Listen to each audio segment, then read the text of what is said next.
I'd love to know between the two of you who had a bigger, who gets more credit for bringing Sarah back for that. Me! Tell me, I'd love to hear. It wasn't me going, you know what I think this movie needs. No, this was all her from Jump. Yeah, Sarah's one of my best friends. So from Jump Street, like the first person I called when Sony said, do you want to do I Know You Did Last Summer was Sarah. I literally hung up the phone with them. I said yes to Sony. Then I called Sarah and I was like, should I do this? And she was like, yes. So that was the first call. And then Freddie and I sat down and talked about it. But there was no version of this where I wasn't gonna bring her into it. We just needed to Jen figure out directs how a to movie, do it. Sarah's going to be in it Yes. in some way, shape, or form, whether it's the lead, whether it's one line, or just a background passing like she did in She's 100%. All That. Like, 100%. Yeah, they're tight. They might be tighter than me and Sarah. The scene is so good. I've seen the original a million times. I know she dies. The scene is so good that for a moment it made me go, maybe she didn't. Like maybe what Exactly. if She looks amazing. She looks great. Obviously, when that original movie came out, October 17th, 97, Scream had already come out. Scream 2 was just a few months away. We still hadn't gotten Valentine or Urban Legend, but we were very much in the slasher era, the era that I grew up and loved as a kid. I'd love to know what you just remember as an actor about that explosion of slasher movies that came out in the late 90s. Yeah, you know, every 10 years, horror films kind of evolve, right? And it happens much more quickly than comedies or dramas or action movies or anything like that. And we had just come from a time when horror movies weren't really being respected. And it took Wes to come in and kind of remind people, no, look what you can do with a low budget, but a great script that's character driven with wonderful set pieces. This is Scream.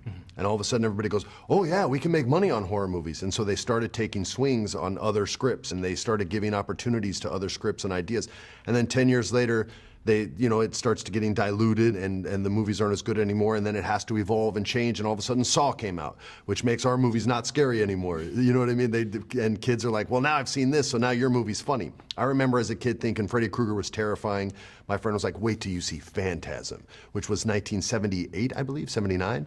And right before the 80s started, and I was like, man, this isn't scary, this is funny. But it's because horror evolves so quick, these directors and writers are constantly trying to outperform what inspired them, because you can't scare somebody with the same thing twice. It just doesn't work. To your point, you mentioned funny. What was your relationship like when Scary Movie came out and it was actively making fun of? I haven't seen it. I really only watch horror movies. That's all I've seen. But anytime that your art is successful enough that somebody's going to parody it. I mean, I grew up reading Mad Magazine. That was parody of every movie that ever came out.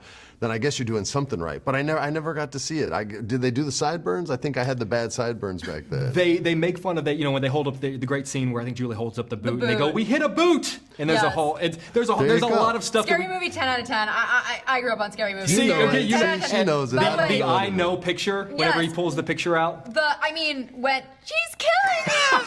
The whole... Oh my God, I have no idea what you guys are even talking about. It's amazing. My dream, because they're rebooting Scary Movie, is for them to rip this movie the new Scary Movie. They'll find a way.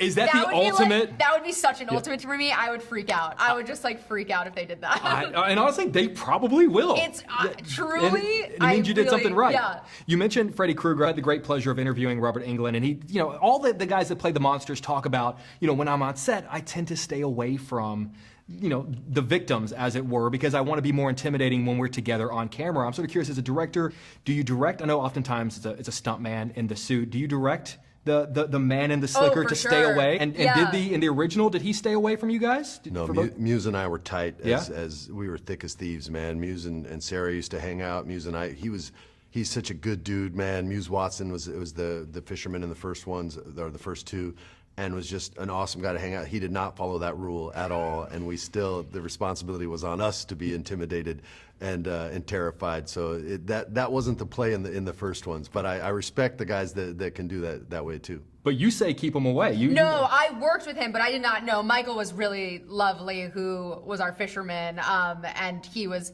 very much in it with the cast. The one thing that I did do is there's a couple moments where characters are discovering other characters' dead bodies, and I didn't let the actors see the bodies until they saw it on camera. So I kept them completely away from the set, and I wanted that reaction to be genuine. So there is a moment towards the end of the film where Madeline Klein discovers bodies. That is the first time that she was seeing. Come on. Well phrased. Well Yes, phrased. yes. And there's no take two on that. That is No, one and done. It's one and done, and it's in the movie. That is fantastic. You know, rewatching the original, I've seen it 1,000 times. Your character is the only one of the main four that they kind of lean into, like, maybe he's the killer. Like, there are a couple of Sure, red there's herrings. red herring vibes with Ray. Yeah. Did they ever direct you to, like, hey, play it as if you were? No, I kind of knew what my responsibilities were in that movie. Especially by the end of the movie, I was much more confident in the beginning, and we shot that scene closer to the end after I lost my fear of being fired. So I felt a little more confident in that, and in allowing him to be a little bit more suspicious in that moment where he's like, "Get back on the boat, come aboard, come inside." I think is the moment you're talking about. And she's not having any of it because she thinks he's the bad guy. But it wasn't something that was told to be played on the nose or anything like that. Fair enough. An Easter egg from that, the boat is your Billy Blue boat, That's and we right. recreated that sign and put it in his bar in the this bar, movie. yeah. Come on. See, Yeah. that's the stuff I live for. I love that stuff.